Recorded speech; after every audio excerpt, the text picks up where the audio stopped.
everyone, and welcome back to Toku Toy Theory, where we take a look at toys from various tokusatsu series and try to figure out why they look and act the way they do.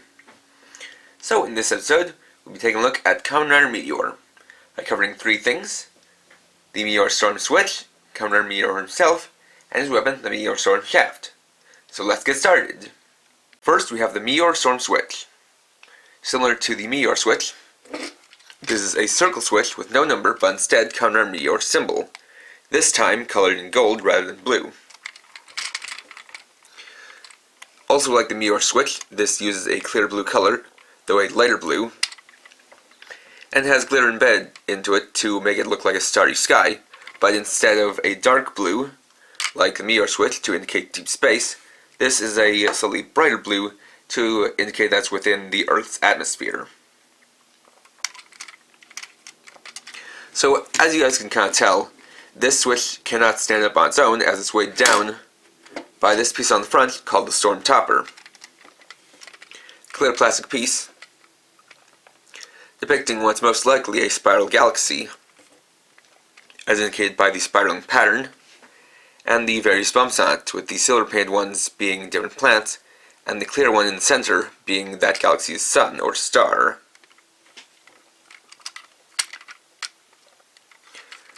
The activation switch is a simple push switch, but as you can see, it has the same symbol on it as the Meteor Galaxy, so it can only be activated by Kamen Rider Meteor's left index finger.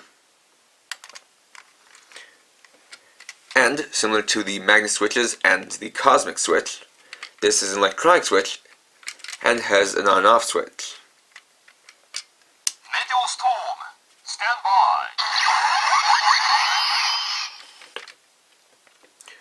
Similarly, it also has a sound for both the activation and deactivation.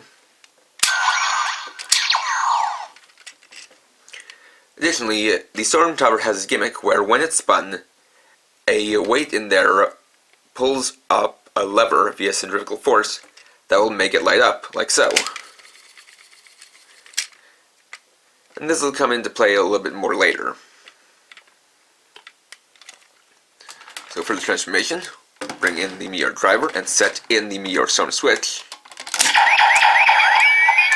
Storm! And it'll activate a announcement sound for it. Then, for the transformation, press the switch and spin the Storm Topper. Meteor on, ready?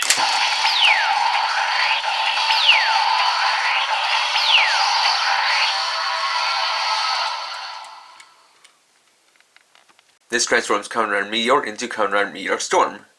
As you can see, while there aren't too many changes that have been made, what changes have been made are significant and have importance and good reason. The first thing you notice is the change in color scheme, where he goes from being black and blue to blue and yellow. And this is basically reflecting the change in state of the meteor he represents, as his name, Meteor Storm, is basically the Japanese term for a meteor shower. So, instead of being a shooting star across the night sky, instead, he is a meteor storm coming down to Earth. So, as you can see, the meteor on his face, which used to have just one trail coming off to one side, now has a mirrored second trail going off to both sides. Similarly, while he still has the band going across his chest, he now has a second band going over the other shoulder. And one thing to actually show here, that is actually quite clever, is that that band actually is the shape of Kamen Rider Meteor's symbol. Basically, what these represent is the lighter blue, the bright metallic blue, which still has the glitter embedded into it, is meant to represent the Earth's atmosphere that the meteors are entering, while the clear yellow, as well as the gold changed from the silver, is meant to represent the meteor burning up in the atmosphere. So while it's a simple change, it's one that makes sense. Additionally, in this form, he's equipped with the Meteor Storm shaft. So let's take a look at that.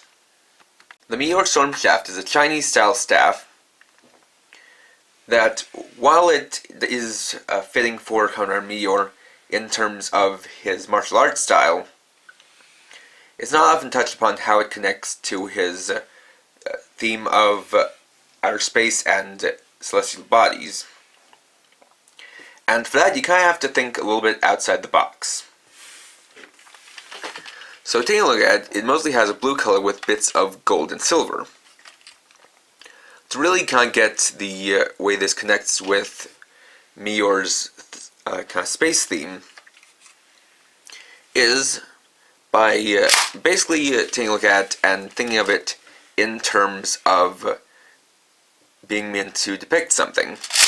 In this case, similar to Meteor Storm itself, this is basically depicting a falling meteor, with the silver part here at the head being the meteor itself, and then the length of the shaft being the trail it leaves behind, starting off blue as it enters the outer layers of the Earth's atmosphere, then getting to the silver as it's entering the inner layers, and starting to burn up in the atmosphere, glowing white hot.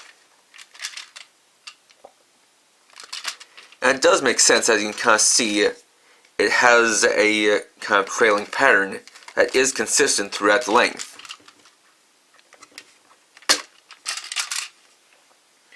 Besides that, it can also be used with the Storm Chopper, or the Meteor Storm switch, for a limit break. First, inserting the switch.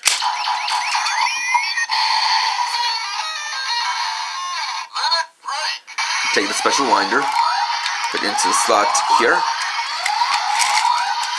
pull, and press these two switches to release.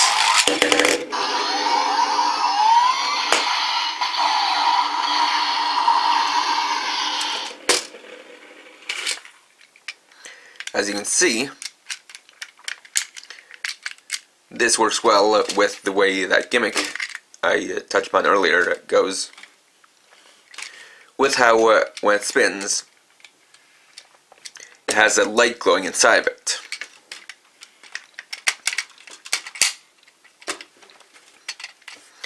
And this is rather toyetic, but I think just for the sake of practicality, they decided to try to keep the version with the toy, or the version the toy allows you to do, similar to the one in the show, so it does also just launch the Storm Chopper and has it attack enemies. A little strange, but it is interesting for Limit Break to make use of part of a switch, rather than being something that powers up the weapon. And there you have Kamen Rider Meteor Storm. So while his power-up form doesn't have quite as much to talk about as Forza's form changes or state changes, it still is a logical power-up and kind of logical advancement for Kamen Rider Meteor, with turning a kind of shooting star-type meteor that's simply trailing off into space into a more powerful, burning, falling meteor, or a meteor shower / meteor storm. And as can be seen, both the switch and weapon do have connections with his theme, but like I said earlier, you kind of have to think outside the box to see them.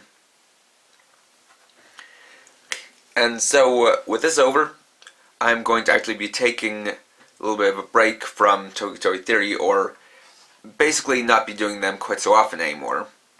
Basically, I'm going to be focusing more time on reviews and kind of getting out the stuff that I haven't reviewed yet, kind of clearing up my backlog. And so I'll be doing Toku Theory a little bit less often, kind of be making it more of an occasional thing than something that comes between every review. So with that being said, my next review will be the Chogokin Shinobi Maru from Shuriken Sentai Ninja. So, if you enjoyed this video, please leave a like, comment, or share it. You can check me out on Facebook at facebook.com/KRX50. And for now, this is KRX50, finishing the fight.